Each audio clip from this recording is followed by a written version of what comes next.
Hi everyone, this is CA Rahul Gandhi. Hopefully आप सबके papers accounts के बहुत अच्छे गए होंगे। नहीं गए तो भी इशू नहीं है, दिमाग पे बिल्कुल स्ट्रेस मत लो। 50 मार्क जितना गया होगा बहुत अच्छा, 40 मार्क जितना भी गया होगा बहुत अच्छा, कोई इशू नहीं है। फर्स्ट पेपर था यार, फर्स्ट पेपर से कुछ नहीं होता है। फर्स्ट पेपर जस्ट एक पुश होता है कि आप एग्जाम के मोड में चले गए। That's the only thing the first paper is of.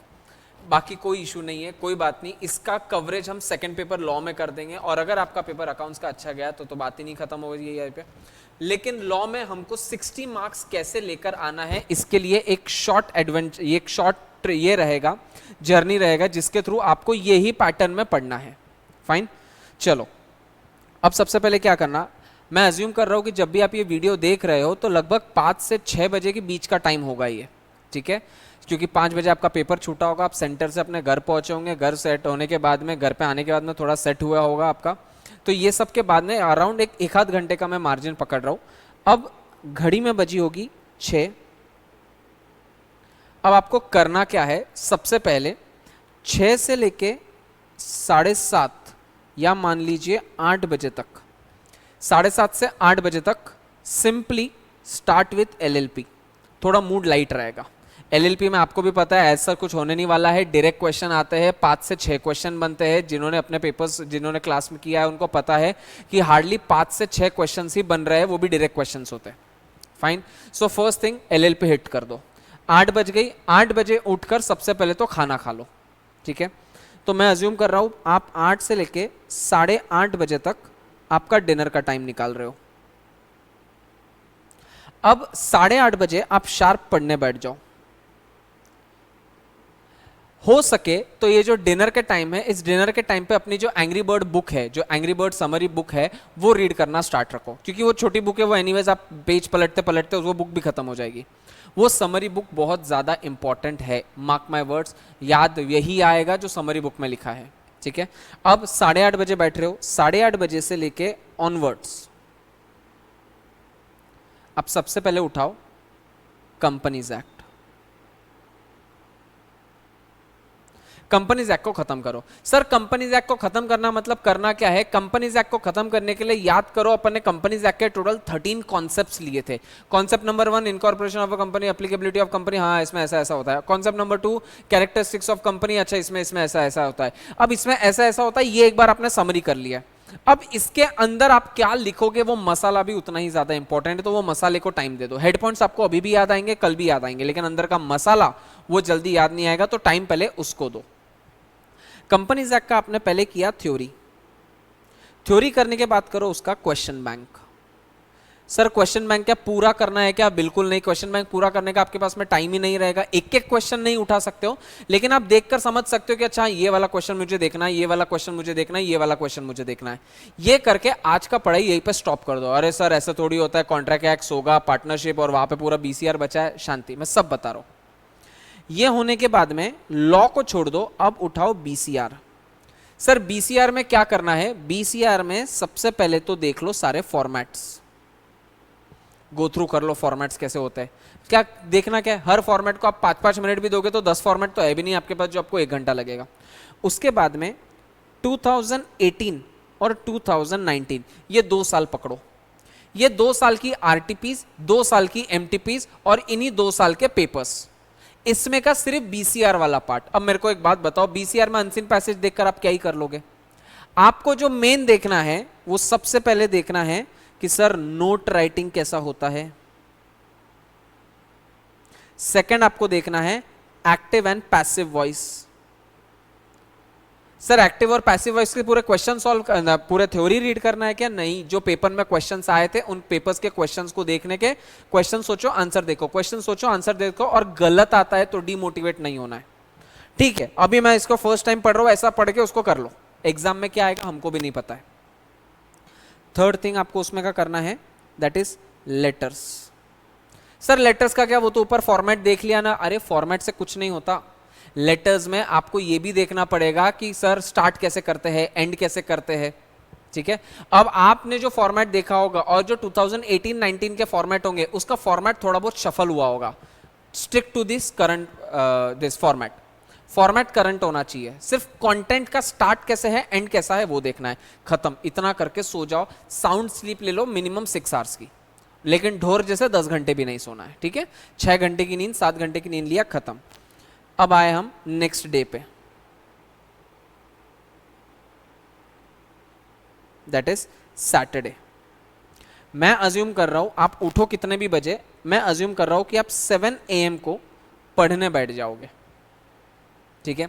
आपको इसमें ये होगा कि सर हम तो रात में पढ़ते हैं, दिन में सोते हैं, तो आप इसके हिसाब से अपना स्केड्यूल चेंज कर लो। मैं एक मॉर्निंग पर्सन हूँ, मेजोरिटी मॉर्निंग पर्सन होते हैं, तो मैं उनके हिसाब से एक स्केड्यूल बता रहा हूँ। ये मॉर्निंग का सेशन आप रात में लेकर चले जाओ, बट मैं सजेस्ट करूंगा कि रात में इस बार ना पढ़े एग्जाम के टाइम पर, क्योंकि आप जब एग्जाम देकर आए हो तो ऑलरेडी आपका ब्रेन एग्जॉस्टेड है। एग्जॉस्ट ब्रेन के साथ आप जितना खींचने का ट्राई करोगे उतना ज्यादा स्ट्रेच होता जाएगा, तो वो स्ट्रेच मत करो, बस ये एक इशू है। 7 AM को आप जब बैठोगे तो सबसे पहले कॉन्ट्रैक्ट एक्ट शुरू करो।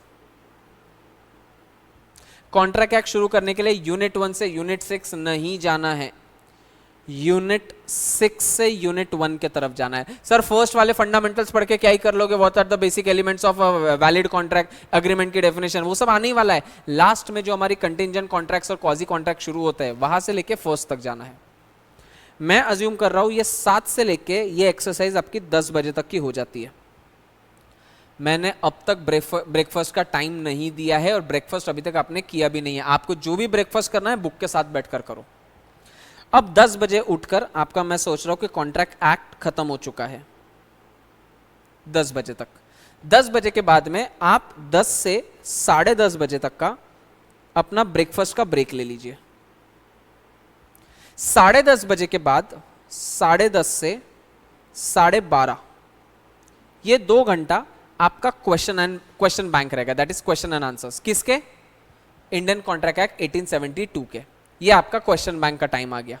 ये 2 घंटा आपको फुल फ्लेज सिर्फ क्वेश्चन सॉल्व करने कॉन्ट्रैक्ट एक्ट के। कॉन्ट्रैक्ट एक्ट के क्वेश्चन सॉल्व करते टाइम याद रखना सारे प्रोविजंस किस तरीके से लिखे गए, आपको वो ध्यान में रखना है। चलो 12:30 बजे के हो गया। अब 12:30 के बाद आप 12:30 से 1:30 पूरा 1 घंटा आपका लंच ब्रेक ले लो।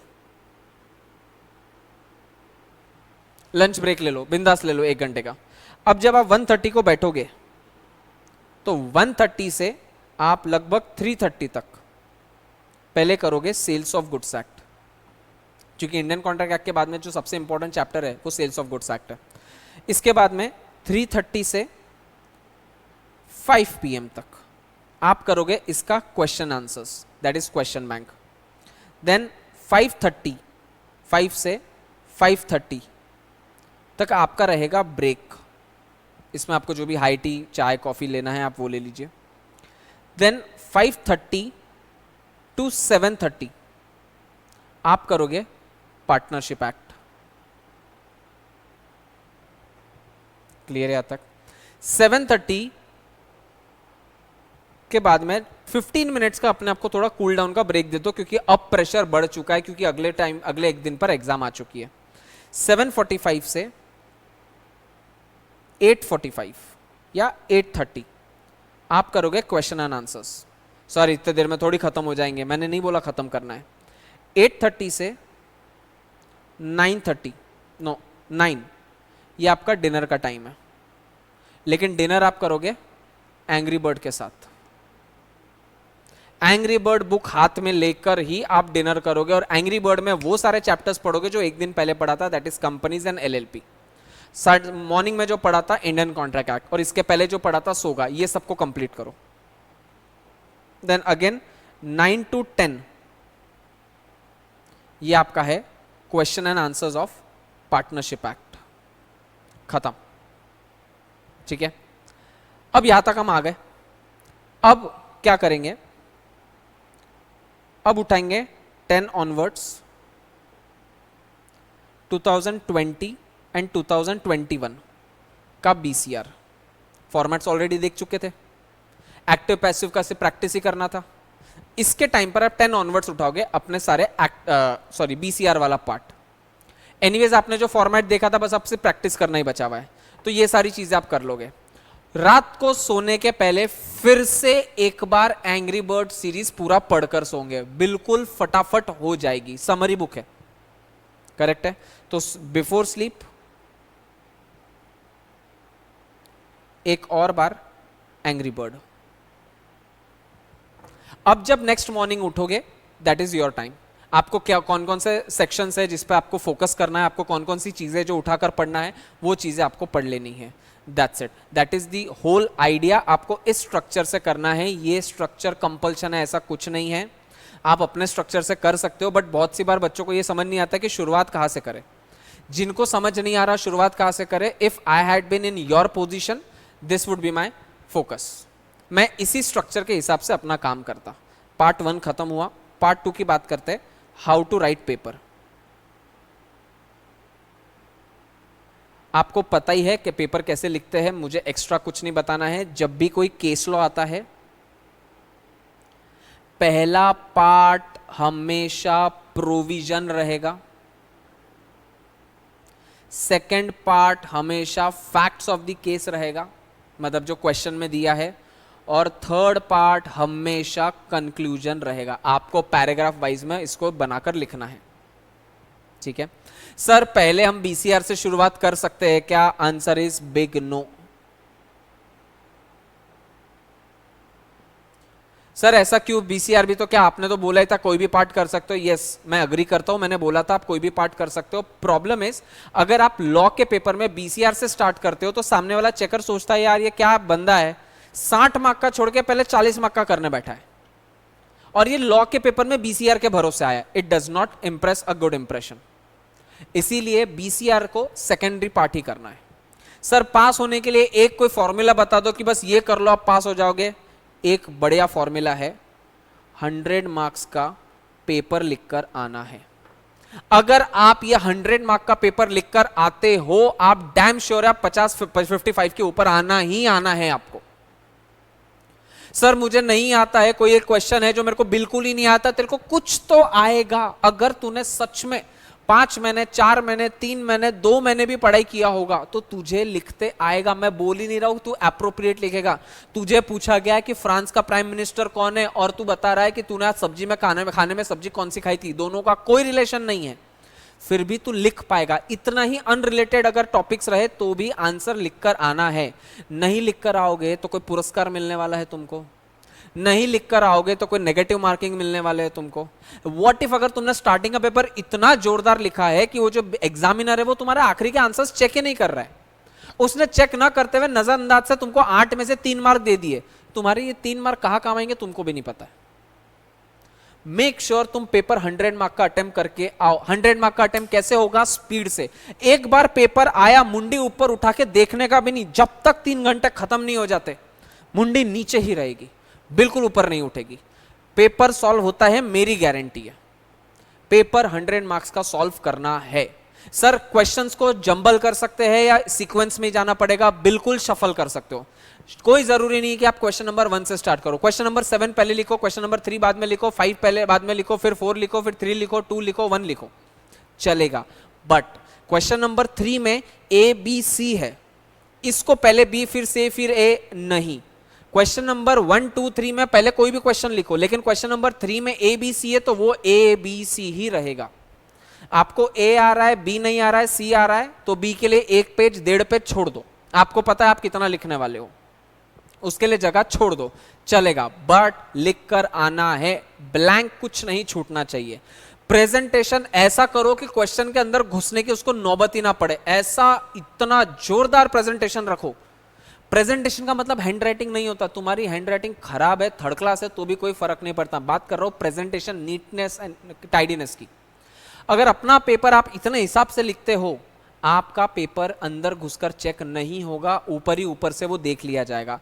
जो भी इंपॉर्टेंट प्रोविजंस है जो आपको पता है ये इंपॉर्टेंट प्रोविजंस है, उसको अंडरलाइन करो, उसको हाईलाइट मतलब पेंसिल से अंडरलाइन करो, पेन से अंडरलाइन करो, वो चलेगा। जब भी कोई चीज का अगर आपको लगता है कि इस क्वेश्चन में 4-5 क्वेश्चन पूछे थे तो लास्ट में समरी में और एक बार लिख देना, फर्स्ट का आंसर था यस, सेकंड का आंसर था नो, थर्ड का आंसर था यस, अगर यस नो वाले रेटोरिकल क्वेश्चन होंगे तो। अमेंडमेंट याद से करके जाना, ओपीसी का अमेंडमेंट है 120 डेज का रेसिडेंट के लिए, लेकिन हमारे डेजिग्नेटेड पार्टनर्स में आज भी 182 डेज का है, ये डिफरेंस हमेशा याद रख के जाना। सेक्शंस लिखना कंपलसरी है क्या?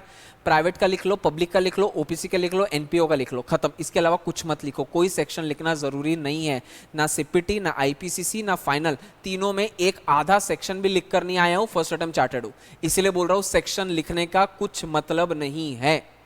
सेक्शन लिखने से 2 मार्क एक्स्ट्रा मिलेंगे ऐसा भी कुछ नहीं है, लेकिन अगर गलत सेक्शन लिखा तो 0 पक्का मिलेगा, ठीक है।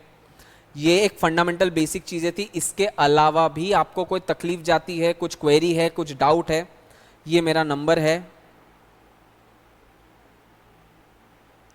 जिनके पास में ऑलरेडी जो स्टूडेंट्स हैं उनके पास में नंबर है, जिनके पास में नहीं भी है, ये मेरा नंबर है। कुछ भी डाउट है, कुछ भी क्वेरी है, कुछ भी समझना है, कुछ भी पूछना है, ये नंबर 24 घंटा चालू है। इसका व्हाट्सएप 24 घंटा चालू है। अगर व्हाट्सएप पे आप कुछ मैसेज भेजते हो और मेरे तरफ से कुछ रिप्लाई नहीं आता है किसी कारण से, आप बिंदास इसी नंबर पर मुझे कॉल करके बात कर लो।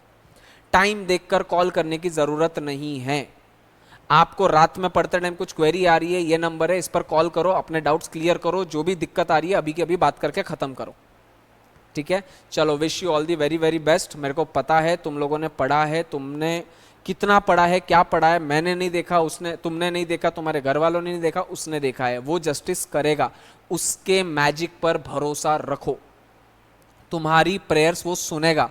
वक्त के पहले किसी को कुछ नहीं मिलेगा तो तुमको भी नहीं मिलेगा, बट तुम्हें मिलेगा, ये मेरी अश्योरिटी है। बी पॉजिटिव, बी मोटिवेटेड, बिल्कुल भी डिमोटिवेट नहीं होना है, और बिल्कुल अकाउंट्स के चक्कर में जाना नहीं है कि अकाउंट्स में मैंने ये गलती कर दी, अरे अकाउंट्स में ये लिखना था, जाने दो, वो पेपर खत्म हुआ, फ्रेश स्टार्ट करेंगे। और एक पेपर भी अगर बिगड़ा तो उससे एग्जाम खत्म नहीं होती। मैंने अपने 5 पेपर बिगाड़े हैं 8 में से, आखिरी के 3 पेपर में गेम जीता है मैंने। तुम भी कर सकते हो। एक ही पेपर हुआ है, अभी और 3 बचे हैं, 25% ही हुआ है अब तक, सिर्फ 75% हमारे हाथ में है बाजी। बिल्कुल भी डिमोटिवेट नहीं होना है, ठीक है। चलो, wish you all the very very best. जो भी होगा मस्त होगा, टेंशन मत लो। Bye bye, take care.